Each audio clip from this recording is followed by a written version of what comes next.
Welcome back to Walsall Fan TV. It is fan chat time, and we're nearing the end of the season. And Walsall are still involved in the league, which is great to see. We've got Phil, Jack, Daz. I think we've got Darren coming to join us as well. Good to have you with us, boys. Yeah. Okay. It's great for me.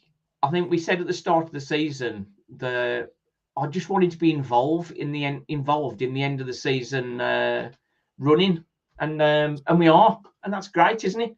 Phil, has it been a surprise to you? Yeah, pleasant surprise. I didn't think we would be this close to the playoffs at this stage of the season, but I'm glad that we are. I think, sort of going into that run that we had at Christmas, there was a lot of positive signs there, but I wasn't sure whether we had enough in the squad to sustain it. I know we have had ups and downs. We've had some good runs and some not so good runs. And I think, a few weeks ago when we only picked up 2 points from 4 games, I think we were a little bit fortunate in that some other teams dropped some points in that period as well, which kept us in touch. But no, fair play to Sadler and fair play to the players. Our form since the start of that run just before Christmas has been pretty good, pretty consistent, pretty solid. My overall feelings are it's great to be in April and to still be in the playoff hunt, because we've not been there for a while. No. We go to Daz. We are in the mix, but with our rational head, what do you think our chances are of actually getting promoted? I still think there's a bit to do, Simon. Crawley are on fire. There's another 2 points to Crewe and Barrow. I still think there's a bit for us to do. 62 points. We probably need another 10 points to contemplate being in the playoffs, and that's before you face one of the fourth or fifth team, and there's still a bit to do. Yeah. Jack, first of all, I'd like to thank you for your match reaction that you did for me yesterday. That was very good. The subject of Sadler was sort of tainted on there a little bit.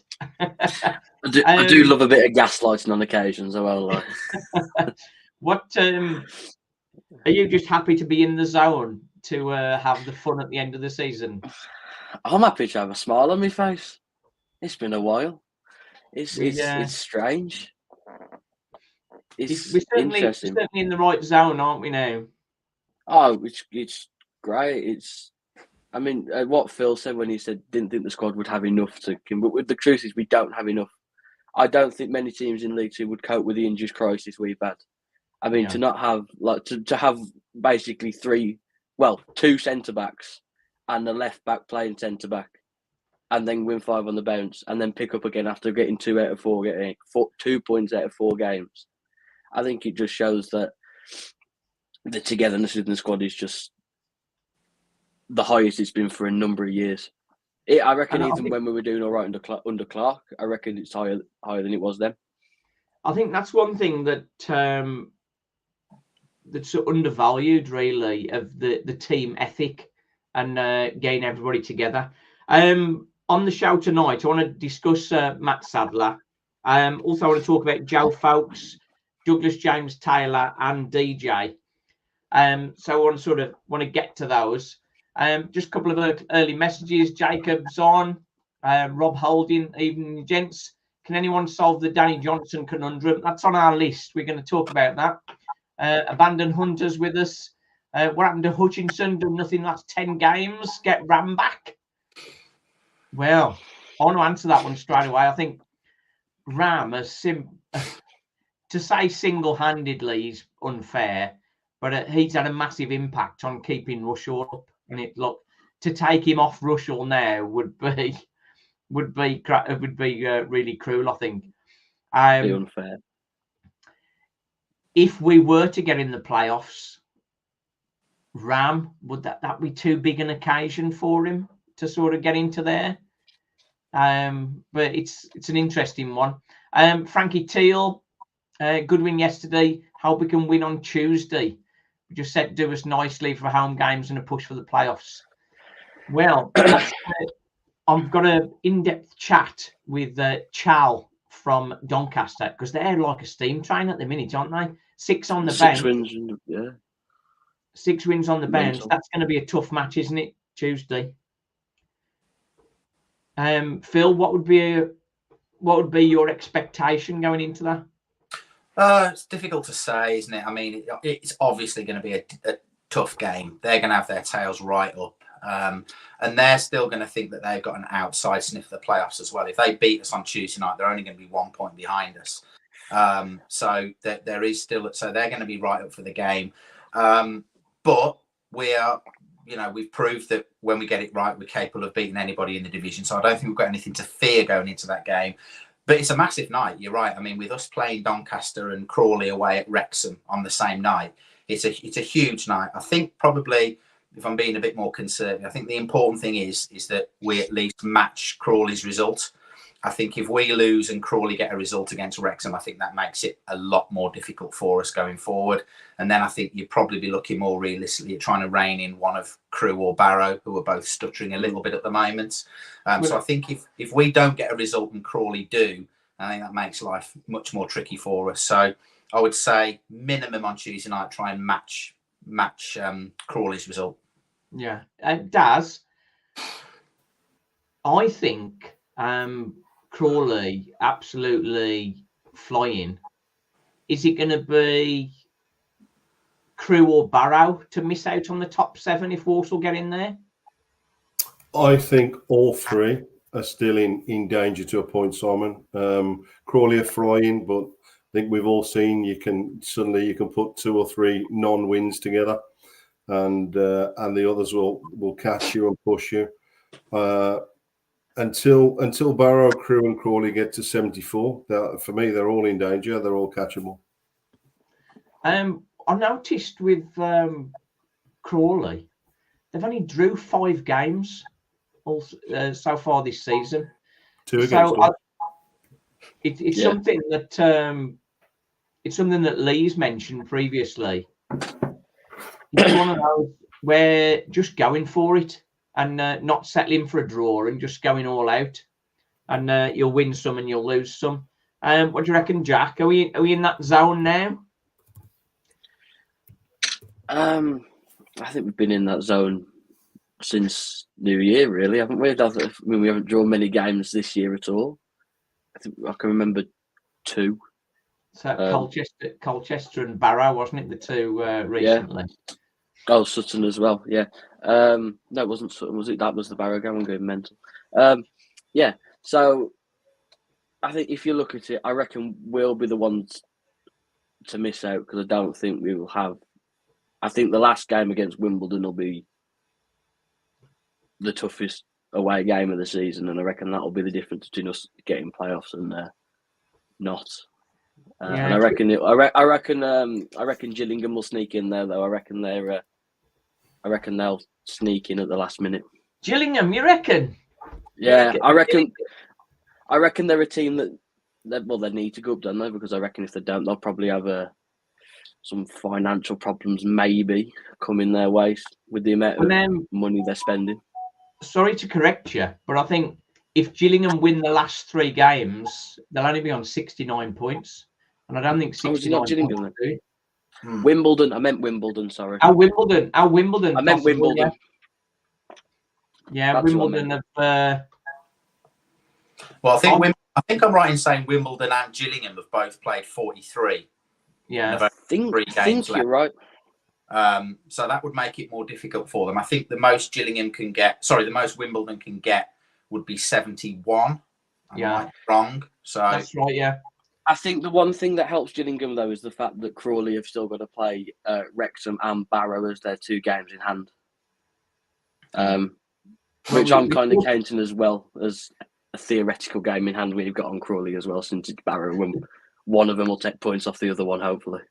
Yeah, I think Walsall, are expected probably to finish 8th or 9th. I think at this stage, but 8th would be horrible. Well, I don't know. It could still be a good result, really. I think season-wise. Oh, it'd be brilliant, but it'd be horrible. Crew seem to be sort of dropping a little bit. 67 points, so they've got 4 games to play. They still need 2 wins, don't they? So it's a funny time of the season, mate. You know, the pressure's on. Pressure's right on these teams now. Teams like Crew and Barrow, who've been in the playoffs for a while now. There's a slightly different expectation on them because their fans will be expecting them to get in the playoffs. I think we're still a little bit, it would be great if we did, but we maybe won't. So I think there's a slightly different expectation. I think when you see it at the end of the season, when the pressure's on, results can be all over the place. So, it's no point trying to second guess what other teams are going to do. We've just got to take care of our own business. I think Daz is right. I think we'd probably need to get 10 points out of 5 games. That would get us on to 72, 73 odd points, which would have us there or thereabouts. But that's not going to be easy with the games that we've got left. You're right what you say about Barrow and Crew, because they've got some really tough games. Barrow are pretty much playing the top 7 in the last 5 games. Crew are playing teams down the bottom, but they're teams that are really fighting. So with their confidence dropping, bottom of the form table. Yeah, they've got Colchester and Grimsby to play. It's spicy. It's spicy, isn't it? Joe Fowkes, what's your thoughts on him so far, Daz? I think he did really well yesterday. I've been away for a couple of games, so I missed the Salford and Milton Keynes games because I was on holiday. But from all accounts, he kind of was a bit shaky at times. I thought he played really well yesterday. I thought that was arguably his best game. The delivery of the cross for the first goal was fabulous. I think we miss Knowles at times, and people will be surprised at that, I guess. But I think he gives us a bit of balance and a bit of experience. But you don't get that cross from Knowles. The accuracy of the cross from Fowkes was pinpoint yesterday, and the little in ball for Comley was with the outside of the right foot was fab. Yeah. But generally defensively, he was pretty solid yesterday. That was a tough wind for an inexperienced back 5 to play into yesterday. If you look across a back 5, they hadn't got that many games between them and the goalkeeper. And I thought Fowkes did really well in tricky conditions yesterday. I think the start of the season, when he was sort of bloodied, he sort of he had a rough time, didn't he? He made a few mistakes, and I think Sadler lost confidence in him. So he's been starved of game time. But I think with each game that's going on now, his confidence is growing, and he's certainly proving that he's a good player in there. It's the shock to the system was Tommy Knowles dropping out of the team. We're all been frustrated with Tom Knowles. Nobody more than him, his dad, and everybody that watches him, really. But it was a big loss when he went out the team, because as you mentioned, he does get us up the pitch. What he does with it when he's up there is one thing, but getting us up the pitch is a big asset. But it looks like he'll be back for the last few games. Well, my question was, I was just coming to Phil for this one. When Tom Knowles is fit, does he come back in for Joe Fowkes? Oh, thanks for giving me that one, Simon. Right. Probably yes. For the reasons that Daz said. I like Fowkes. I think he when he had the first couple of games this season, I was really impressed with him. Blackburn away in the League Cup, I thought he had a very good game. I think his confidence took a real hit in the Wrexham game away, where he had a bit of a nightmare, and he was culpable on a couple of goals. But I think, since he's come back into the team recently, he's done well. I didn't see yesterday's game, so I can't comment on Tranmere, but yeah, by all accounts, he was very good. I thought the Salford game, he was generally good, but he had some shaky moments. And I think that there's still moments where he looks like he lacks a little bit of confidence and a little bit of self-belief. But I think overall he's done well since he's come back in, and I like him. I think there's a lot of potential there. But I would probably, if he was fully fit, I would probably just edge on the side of Knowles for what he gives us going forward, and the, I suppose, the energy really, as much as anything, that he gives us on the right hand side. Yeah, tricky one. Yeah, tricky. I know, that's why I throw it your way. Yeah, not so tricky, this one for Jack, perhaps. A Kagbu, Adebayaga, Tyler Allen, the Priest and Daniels are ready to come back in now. What circumstance would you put those back in at this stage? To me, sorry, the screen frozen. Yeah, to you, Jack. Yeah, okay, right, yeah. So, in terms of Priestley and Donovan, I'd say if we'd have drew to Salford, I'd have brought Priestley back in for David, because I thought David was starting to look a bit shaky. Well, he's having a couple of shaky games, but he looked solid again yesterday. So I wouldn't change anything. I wouldn't bring Donovan back in yet. I don't think you can drop Tails, considering the left-footed option just gives us more balance. And I don't think you can drop Manny. And if Knowles is fit, Knowles goes on the right. So I don't think there's a space for him, unless you want to stick him up front or in midfield, which is a possibility under Sadler. I think, Daz, what do you think was going through Matt Sadler's head when he changed it round for the MK game? When I looked at the team, it was like 7 in the morning, or when I looked at the team in America, and I wondered the same thing. To be perfectly honest with you, where has this come from?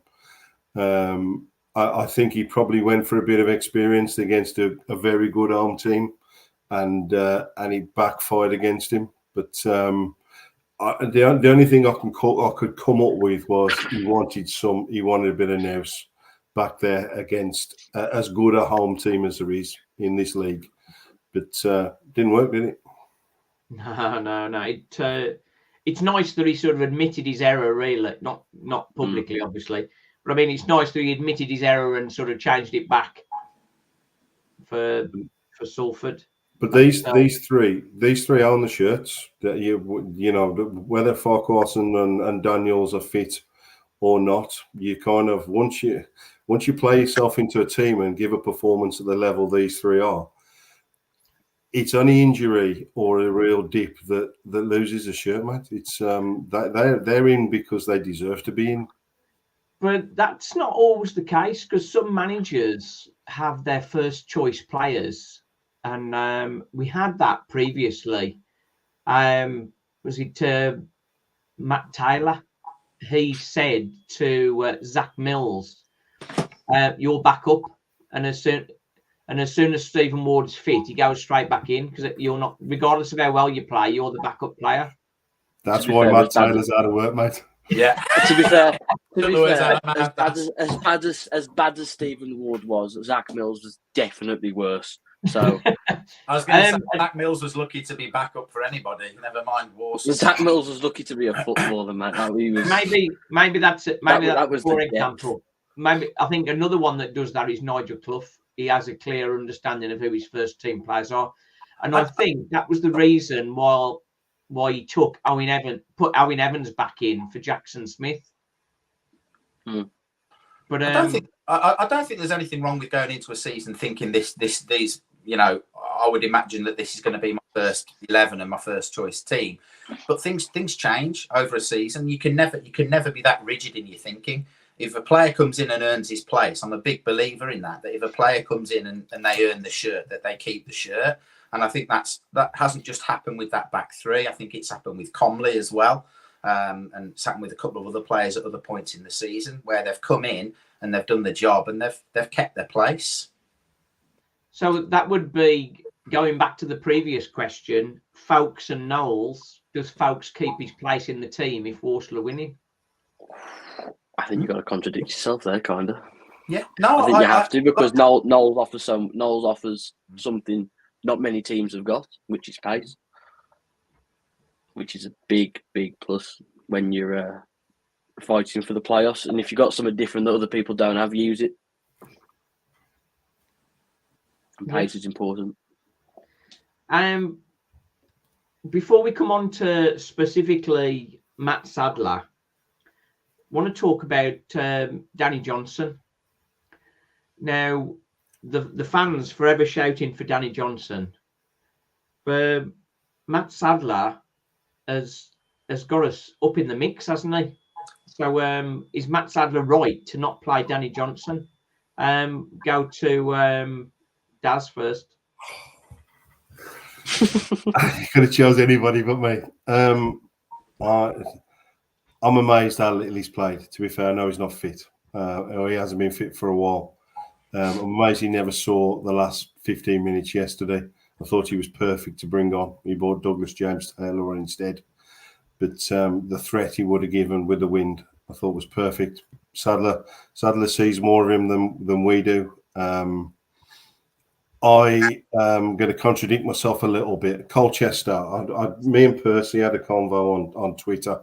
Percy is a viewer on this about whether we use him or not. And whilst he wasn't quite fit, at Colchester, when we were looking for a goal in the last 10 minutes, I couldn't believe he didn't bring him on.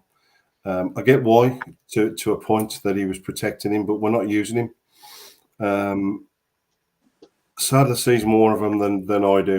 I'd have a place for him. I'd have a place for him every week, but so we're challenging without him. Strangely, I don't know. I can waffle all day on this and not make any sense.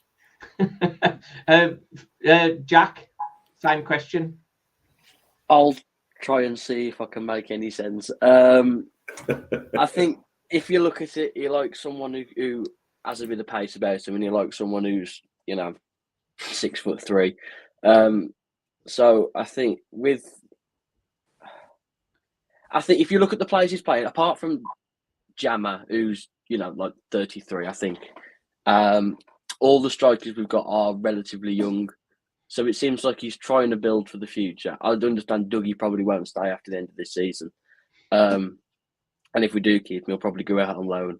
But I think I have no problem with him not playing DJ. I think whatever, if it backfires, then it backfires. And Sadler has to take accountability for that. It hasn't backfired. It's worked. So you can't really shout too much because it's working and we're 3 points outside the playoffs. And whether we'd be higher up if we played DJ or not, that's theoretical and we'll never know. I hope that made sense. Yeah. Phil, same question. I'm going to get my tin hat ready for this one because it might. I know this goes against the grain. I hope Danny Johnson goes in the summer, and let me explain why. I think you've got to ask some serious questions about why he was signed in the first place and whose signing he was, regardless of what you think about Danny Johnson. And I was as happy as anybody when we signed him, and I thought he'd be a regular player and a regular goal scorer for us. And I am still amazed when he brings on, the likes of Douglas James Taylor instead of him. But there's clearly something about Danny Johnson that Matt Sadler just doesn't like or doesn't rate. Now, I don't know what that, whether it's because he doesn't work hard enough, he doesn't train well enough, he doesn't fit his style of play. I'm not sure what it is, but there's clearly something. He's way down the pecking order. He's probably bottom of the list of the strikers that he wants to play. He bought 2 loan players in January who've both gone ahead of Danny Johnson in the pecking order in terms of the number of games that they play. So whatever we think about it, there's clearly something about Danny Johnson that Matt Sadler just doesn't fancy. So I'd go back to the start of the season. Was he his signing at all? It's not like it was a surprise what he was going to get with Danny Johnson. He was working with him for the whole of the first half of last season, so we knew exactly what he was getting in. Was it his signing, or was he maybe strong-armed into signing him by somebody else at the club? Was it more an influence of Jordan or Boycott or something? I don't know. It's pure speculation on my part. What I don't like about the whole situation is the distraction that it causes. Let's take Monday's game, for example, the Salford game. We're in the second half. Things aren't going brilliantly. We're not playing particularly well. We need it. They've equalised. You know, we're not playing brilliantly. What happens? The Danny Johnson chant goes up around the ground. And it happens. It's not the first time it's happened. It won't. I don't think it'll be the last time it happens. So the fans clearly want him on the pitch, and I get why. I get why. Don't get me wrong. I understand why it happens, but I don't like it. I don't like the distraction that it causes. I don't like being sitting in a ground watching a team that's challenging for the playoffs, as we are, and needs a positive reaction. And the atmosphere in the ground is more toxic than it was in some of the games when we were on our arse at the bottom of the league when Chris Hutchins was manager. That's what I don't like about the whole situation, the distraction that it causes. If he doesn't want Danny Johnson at the club, if he's not going to play him, then let him go in the summer and bring in players that he does want to play and that he is going to put in the team. Because I find the whole situation a bit strange, and I think the longer he's there and the longer he's not playing, the more this is just going to keep bubbling under and keep becoming a distraction.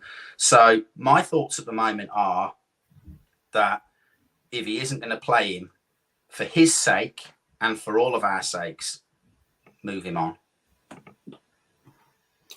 Simon, just Phil, they were compelled to sign him in many ways. If you'd have rolled up at Doncaster or Colchester or Tranmere, the amount of hassle the club would have had for missing out would have been massive. They were compelled to sign him, but I agree with everything, just about everything you've just said. Thanks. The problem is, reportedly $4,000 a week is our highest earner. He's 31, 32 now. You'll get a fee. If we let him go on a free, is anybody else going to be looking to pay more than $4,000 a week for Danny Johnson? You'll get a fee. Don't worry about that. Notts County. Did they lose Langstaff in the January, or is he still there? He's still there, Langstaff. He scored. He's still there. Well, yeah, he did. I imagine that Langstaff will probably leave in the summer, and I reckon DJ will probably end up at Notts County. That's my guess. That's what I think will happen. Because they're a club that probably could afford to spend that money. I think, for me, it is a confusing one. I think DJ is the perfect guy with 15 minutes to go if you need a goal. Yeah, I despite everything I just said, I don't disagree with that at all. And I like Daz said, I'm amazed at how little he's played. But I'm just looking at it from Sadler's point of view. That, as I say, there's clearly something about him that he just doesn't fancy. Well, Sadler likes someone who jammer, foul, Dougie. Well, yeah. Dougie can do both. Like, Dougie can win the head. He can hold the ball up. He can sprint for, he could run across Africa like the bloke who just has. He's got that much stamina in him. That was Sinclair, wasn't he? Oh, Sinclair, don't mind me about him. Yeah, so you got foul, jammer, Dougie, can hold the ball up, they can win headers, they've got like an aerial presence. Fowles learning how to bully people and all that. He's young, he's impressionable. You got Flash and Remy to an extent who can run about and do the dirty work. And then DJ's like an old-fashioned striker. Yeah. And if you look at how Flynn played compared to how Sadler plays, it's two different worlds, and you can see how perhaps he doesn't fit in one system and does fit in another. Do you know, this is totally off subject. Last night I saw a classic film that it's currently on iPlayer, The Commitments. I think you've probably all seen the film, The Commitments. If you haven't, you should watch it on iPlayer at the minute. And Joey the Lips Fagin is the experienced trumpeter that is a massive attribute, but contributes to causing chaos. And maybe that's what DJ has been doing. He seems like a good bloke. No, let me put that right. He is a good bloke. He comes across very well when you speak to him or whatever. He's got time for the fans. He seems to have a good connection with people in the squad. He has a chat with Mo Farl when he's on the touchline every game. He was talking to Mo Farl and Dougie at the Easter thing last week. I don't think he's causing that many problems. I think the problems are being caused by the fans that I'm going to say love DJ more than they love the club. Yeah, I to think some extent. From DJ's point of view, I'm not saying he's a disruptor, but I mean, from DJ's point of view, how frustrated must he be? Not playing, he's probably very frustrated. Like, But I joked that if I'd been in the situation DJ's in, I'd probably throw myself down the stairs to break my toe. Well, Because... let's look at the last 2 times he's come on for a start, right? So this to me is an indicator of everything about what Sadler thinks about him. So he threw him on at MK Dons when we're 4-0 down. Just after we've gone 4-0 down, it's like, go on then, DJ, go and have yourself 10 minutes. When the game's dead and he's not going to do anything. And then he brought him on for the last 10 minutes or so against Salford. And again, I clearly didn't really want to bring him on. I mean, he accommodated the substitution by putting Douglas James Taylor at right wing back. I thought that was going to be his new position. I thought that was it. Dougie would be playing there forever. So I think that just says it all about what Sadler thinks of him. If I was DJ, I'd be banging his door down every week, saying what the hell's going on. Why aren't I playing more? But it's the situation is what it is. And like I said earlier on, the distraction that it's causing. We've just spent the last sort of 10-15 minutes talking about it when there's so many other things that we could be talking about and so many other players that we could be talking about. But he's just sapping so much energy, I think, and so much attention away from other things. And I think other players are getting caught in the crossfire as well. And that particularly happened with Mo Farl against Salford when he was brought on instead of DJ. And I commented on that game. I thought it was awful. It was disgraceful. Earlier in the season, they were booing when he brought Jamil Matt on. Yeah, exactly. Now look, they're chancing his name. I think it's ridiculous. I mean, I'll be honest. When Mo Farl scored against Salford, I did turn around and point to everyone around me who was booing and went, "That's for all you." But I think it is ridiculous. It's getting beyond the joke. It's been beyond the joke all season. For all that conversation, if we sneak into the playoffs and Mansfield miss out, it's written in the stars. It is written in the stars. Mansfield at Wembley. And we sneak in 7th, you know who's going to get the winner. Right then, we'll draw a line under that for a second. The DJ debate will no doubt continue. I think from my point of view, and I'm sure you guys are all the same, we should never be booing any substitution at any point.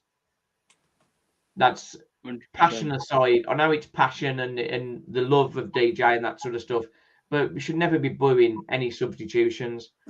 The other guy that sort of, I say divides opinion, it might be just my opinion that it's sort of is opposite. Douglas James Taylor. I think he should have more minutes, and I think he's got a bright future. What do you think, Daz? You keep throwing the difficult ones at me, Simon. I thought it was the right idea, the right thing to sign him. I thought he would improve across the year, and he has improved across the year. I think that the fact he's actually in Sadler's thoughts as well has done him well. Doesn't score enough goals. Just doesn't score enough goals. I think his contribution is there, but centre forwards are measured on goals, and he just doesn't score enough. But he's not. I know he's had a reasonable amount of minutes, but he's not that many minutes, has he? Mo Farl has a better scoring rate than he does, so that sort of counts against him.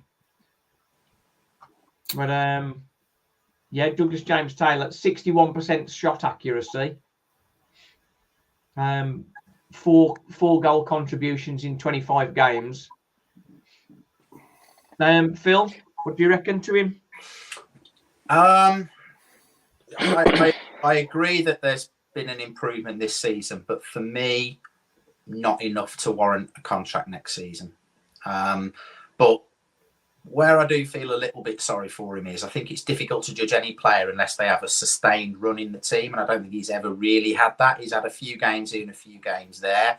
But over the course of the last few years, he hasn't really had many starts. And I prefer to judge a player when they've had, a run of 10, 12 starts and a chance to properly establish themselves. I said at the start of the season I wasn't massively keen on the signing.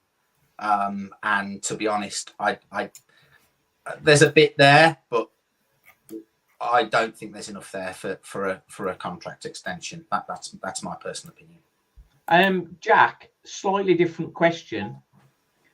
Given Josh Gordon is playing every game now, and Douglas James-Taylor isn't, and Douglas James-Taylor's poor stats are far better than Josh Gordon's, why aren't we developing our own players rather than Josh Gordon? That is a difficult one, flipping heck. I think the thing with Gordon is he scored 18 goals last year in League Two, so that's one reason why he's starting every game. He does that. He was League Two's informed striker for parts of last year, so I don't think it was the wrong to sign him on loan, but I don't think it'd be one that you look to make.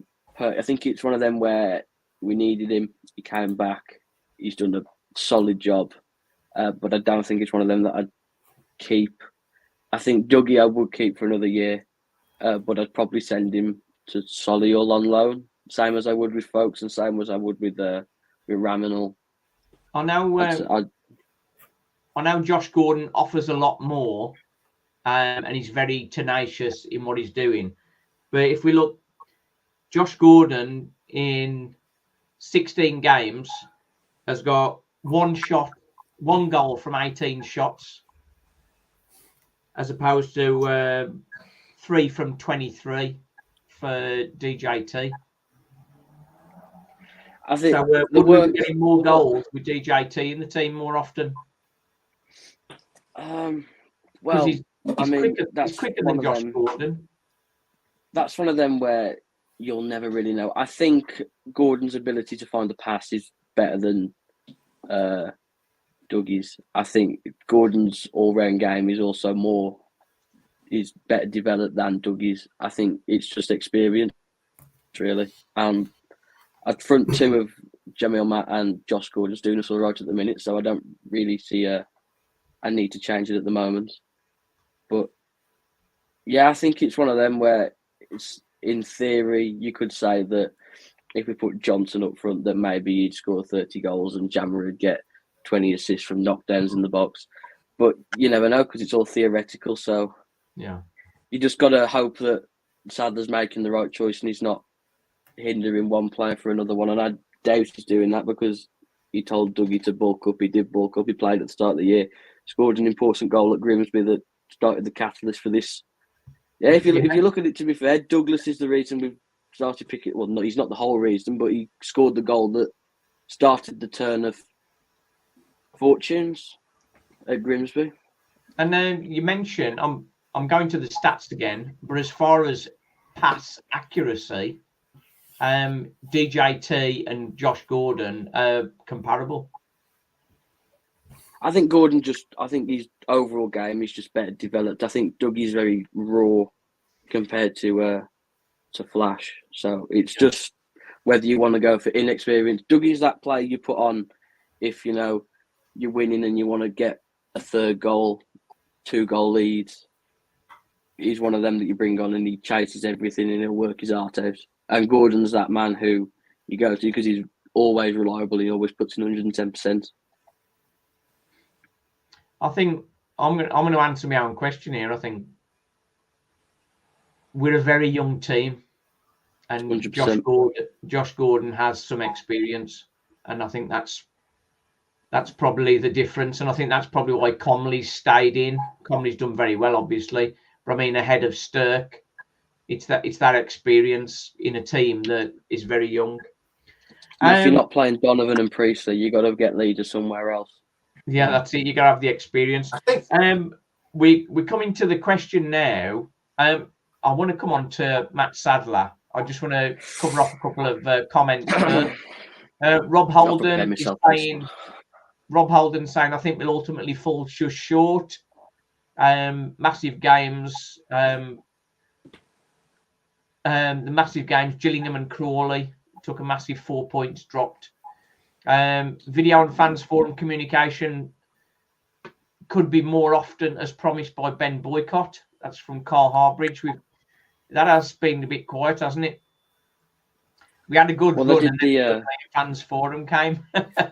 They did the meet the manager thing for the club, which I think counts as fan interaction, possibly. And then they did the last week. I don't know if any of you went the club progress meeting thing. That some people got to go to. I think about 10 people went, but yeah, it was. I think that goes towards it as well. So I think in terms of fan communication, it's been all right. It's more like if you're a member, they'll do more for you and that, but there'll be opportunities, I'm sure. Rob Holden's confirming our comment from earlier, really. I think it's Crewe and Barrow we should probably have our eye on. It looks like 100%. Crawley are sort of racing ahead. Ozzy leads us into the Matt Sadler chat. The only thing holding us back is the manager. We should have been breezing the top 6. Getting promoted for us would be a catastrophe. Without getting got promoted for us would be catastrophic. We would end up relegated and back in the same position. That's keeping with Matt Sadler. So we'll come to that in a second. Neil Barrett, Noel said a couple of weeks away when I saw him after the Salford game, so he's not too far. If Fulks is doing well, you leave him where he is, says the abandoned hunter. The defensive performance first half yesterday laid the foundations for getting the 3 points. Conditions were tricky. We stood up well against the team and outplayed them second half, says Tim. The DJ chanting and booing at Sadler's substitution spurred Mo Farl on to get our late winner, says Neil. High Sterner, what a waste of precious budget, says Carl. We must remember this is Sadler's first job. He's been in the job 1 year. He's young and learning the job. He's doing what he believes is right. One player doesn't make a team, says David. Johnson and Matt to start on Tuesday. It's been quiet since Ben Boycott was kind of forced into going on WM. Right then, so who is going to step up first with this? Matt Sadler. I'm willing. Matt Sadler. I'm willing. Okay, Matt Sadler, has he demonstrated that he's learning this season? Has he demonstrated his learning? Yes. Go for it, Jack. Go for it. Yes, because you can't deny it. The evidence is there. You look at Sutton. We matched up man to man. We went aggressive. We went physical. We played DJ and we played Matt. Didn't work. Got battered 4-0.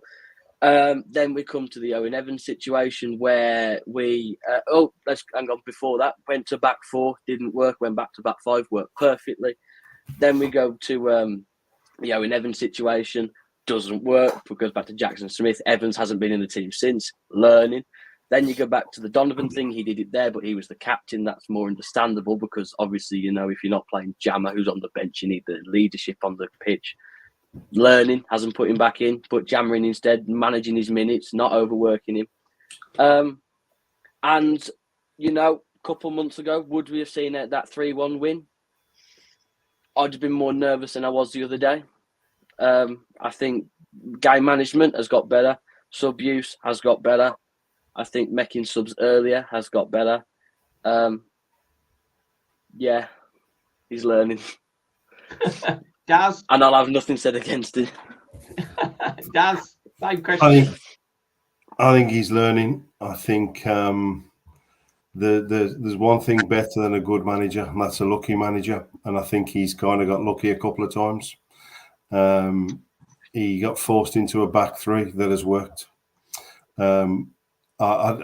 Jack pointed out they went from a back four to a back five at Notts County, and that was kind of, if I'm going to die, I'm going to die on the hill I choose, and it worked.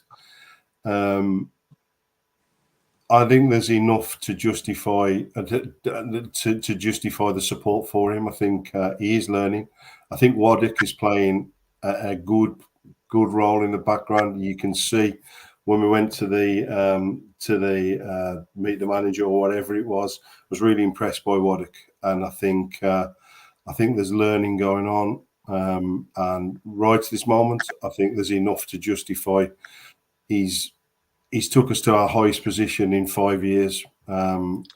Most home wins, most away wins, most points, most goals scored in the playoffs for the first time since 2015, 2016. But he's definitely higher up Jack's Christmas card list than mine. But I'm very much with Jack on this one. And he's a nice bloke.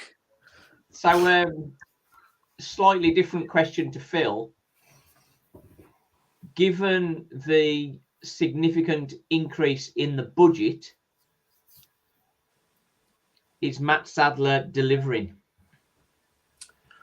Well, I don't know how significant the increase in the budget was, so it's a bit difficult to comment on that one unless I've actually got facts and figures data in front of me. It's a bit of a difficult one to judge on that. They say that we've got a very competitive budget for the division, so I'll believe them on that. I stand by what I've said pretty much on every fan chat this season. How's Matt Sadler doing? I think he's doing all right. For a first season in Football League management, I think he's doing all right. Yes, I think he's learning. I think he's made mistakes, but I think he's corrected some of those mistakes, as Jack alluded to. And I pretty much agree with everything that Daz just said about Sadler. I think he's certainly done more than enough to earn another crack at it next season. The big thing for me, as I've said before, is next season. Yeah, I know that this season isn't over, and we're still in with the hunt. But I'm still erring on the side of caution and think that we probably won't get promoted this season. If we don't, then next season is a big one for him and for the club, because a lot of what Matt Sadler has said this season has been about building for next season, and there will be an increased expectation next season from the supporters. And if he's true to what he says, and if the club is true to what they say about putting building blocks in place, which I think they have this season, then they need to build on those foundations next season. And I don't think next season anything other than a promotion push will satisfy. Yeah. Daz, anything to come back on that? There's nothing to come back on. I think we're building for next season. I think we're probably just a little bit in front of where we thought we'd be. In reality, I think we're building to next year, and Phil's right. Next year's got to be the one.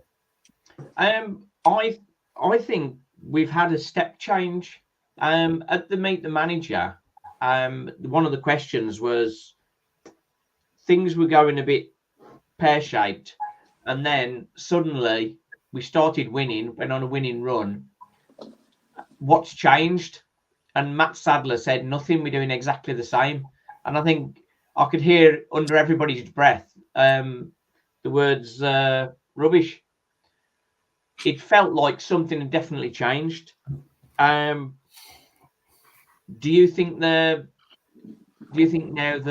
something has? Is there somebody else there? Because there's rumours that Richard O'Kelly's back,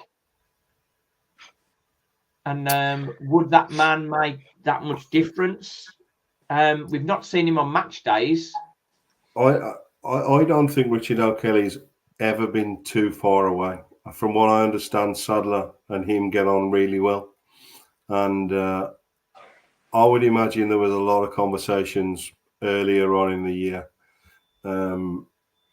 Whether he'll ever come back full-time, I doubt. I think it's a bit more advisory than that. But I called him a lucky manager earlier. We've stumbled in a couple of times to formations and players that have worked. You never would have. Taylor Allen plays left centre half out of desperation, and suddenly it's an amazing move. I don't think a lot has changed. I think O'Kelly's always been someone he could talk to. Yeah. So comparing him to Matt Taylor was very focused. He knew exactly what he wanted to do and wasn't willing to change. You say rubbish, Simon. Matt Sadler, he is learning. I think his substitutions have been getting smarter. I think, as Daz mentioned, I think he's been lucky. With you make your own luck. Yeah, you do make your own luck. But I mean, when you've got no other centre halves to play and you have to play those three. Yeah, but he could have easily switched back to a back four. He didn't. He kept it as a back five. He put Alan there and it worked. That's down to him. He could have went to a back four. He didn't. He kept the five. Could have played Comley in there as well. Exactly the same. Could have played That's what I would have done. And then he brought Mena Yesse back instead of going to a back four again. Yeah. Kept it the same. So I get the lucky. However, you make your own luck, and he took a gamble. It paid off. Yeah, I think as we go now, sort of obviously Tuesday is going to be a huge game. If we can stop the Doncaster train and get a result on Tuesday, we really are sort of very seriously looking at top 7, aren't we? Yeah. Very seriously looking at top 7. But and as I said right at the start of the show, it's great to be involved at this stage in the season. As Ozzy says, people forget that we've been languishing at 16th for most of the season. The thing is, we're not that many points off 16th now. It's only that small. It's that small difference, isn't it, that sort of gets you into the top half of the table, and then again that small difference again to take it forward. Well, I think Newport and Tranmere are 16th and 17th, and you know that those Tuesday night wins against Morecambe and Accrington. Accrington. Yeah, Accrington. I think both of them at one stage in those games went above us, and they're 16th and 17th now. You know, I saw the other day Notts County's chairman had said that they weren't the 16th or 15th best team in League Two. But unfortunately, the league table doesn't lie. In April, you're where you are because of what you are. You know, we're in the right place. Like Notts County, they're there because they can't defend. And there because they didn't get a proper manager. Yeah. So defensively, 59 goals conceded. Obviously, that was pretty good until we went to MK, of course. Comparing that to Morecambe, who've conceded 73, and like they're in a comparable position to us. It's just great to be in there in the mix, isn't it? It's great to be in there. But I think if we don't go up this season, as Daz has said, next season we're going to be expected to be right up there for the whole season, and that sort of, it's a different level of pressure, isn't it? As a player, when the expectation's higher, that becomes difficult, doesn't it, Phil? Yeah, it does, and as I said earlier, there will be definitely an increase in expectation going into next season. Just going back a little bit on the whole Sadler thing. I mean, I know obviously it's a game of opinions, and people will have their own opinions about Sadler and about certain players, and that's the beauty of it. I love talking to different people about what they think about particular players, what they think about Sadler, and why they do or why they don't like him. What I can't get my head around is that, and I still hear it now, and I hear certain comments and I see certain things on social media, there does seem to be an undercurrent of supporters who, for whatever reason, seem to want Sadler to fail, and that's what I can't get my head around. I mean, I want whoever Walsall manager is to be successful and to do the job. Cool, but they just, I don't know what it is. There just seems to be an undercurrent and an element of our support who have never really taken to him, still don't take to him. I mean, I don't want to call him out too much. He's not on here tonight, so he can't speak for himself. But Lee was putting stuff on Twitter last week saying that he didn't think Sadler should be the manager going forward. So there's still. He put it in Saturday morning. Pardon? Saturday morning, I think he said Sadler out. So there's clearly an element of support who still aren't having him, and still don't think he's the right man going forward. My dad's another one. He's never taken to him, and he still doesn't, particularly want him there next season. But like I say, everyone's entitled to their opinion, and everyone's that's the beauty of it. But like I say, I just hope that, particularly at this stage of the season, everybody gets behind him and gets behind the boys, and let's give it one final push and see where we end up. But certainly going into next season, I fully believe that he's more than earned another shot at it next season, and I hope that he builds on what he's done this year. I think that's the reason why I posed the question about Matt Sadler, whether he'd improved, because I think early part of the season, I think he was very slow to make changes. And that was very frustrating, and maybe that's still in people's minds, the sort of indecision and the issue with him sort of being brave to make decisions at key moments. I think that's still harboring on with him, and I think, and the DJ thing is against him. So whoever made the decision to bring DJ in, as Dan says, it was a really difficult one, wasn't it? To sort of, everybody wanted him. It was, everything was pointing to it. We've got to do everything we can to get him. And then Matt Sadler's like, well, I don't really want him. I don't think the conversation right this moment is particularly valid or worthwhile. We're not going to change the manager before the end of the season. We're in a chase for the top 7. There's a lot of people, given we haven't had a proper, we had to go in 2016, but we've been promoted since 2007. There's a lot of people that have never really been through a proper promotion kind of campaign. And right this moment in time, I think we really need to stop putting the squabbles, whether it's Sadler, Johnson, whoever, put the squabbles behind us, and they just need everybody behind them for 5, 7 or 8 games, however many it is. We can have a conversation after that on what's left, but right this moment in time, we all just need to stick together. I think one of the problems is people are so far down their own rabbit holes. If they turn around now and come back out, that looks so silly. Yeah, but don't say it then. Just let it go. Exactly. Why you got to bring negativity in for when we're a positive moment? Well, the campaign, just before we finish, the campaign for the start of this season, we're all in this together. And I think that's going to be the message going forward for these next 5 games, and plus whatever. We're all in this together. So we just got to keep getting behind the team. The response when we went behind and all the fans started chanting, that was just so brilliant. And that's the kind of fans that we are. And we just need to make sure we keep showing that. We need to. Then you got like the other. You got the other side of the coin as well, like the Salford game that Phil mentioned when we went. They scored, and it was actually. I think. Well, you say Chris Hutchins. I'm going to go to Flynn and Taylor and all that. It was more toxic than last year under Flynn, which I find absolutely insane. It's insanity sometimes, but you got the negative voices sometimes are the loudest because we amplify them so much as ludicrous. But so I think just as a final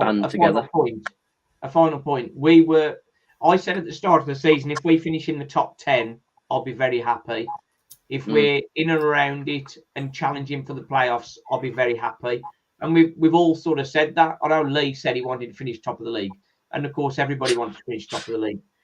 But I think ignoring the manager as a club, we've stepped forward this season. And it's a massive improvement on last season. And since Travella have come in, we are looking forward and we are going forward.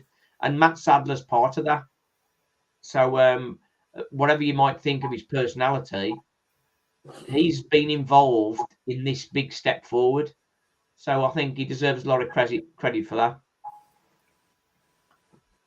I think the whole club deserves a lot of credit for what they've done over the last year. I mean, you've had the club shop redone, the lockers opened, you've got they've fixed multiple things around the stadium. And the match experience is just a nicer place. It's just better.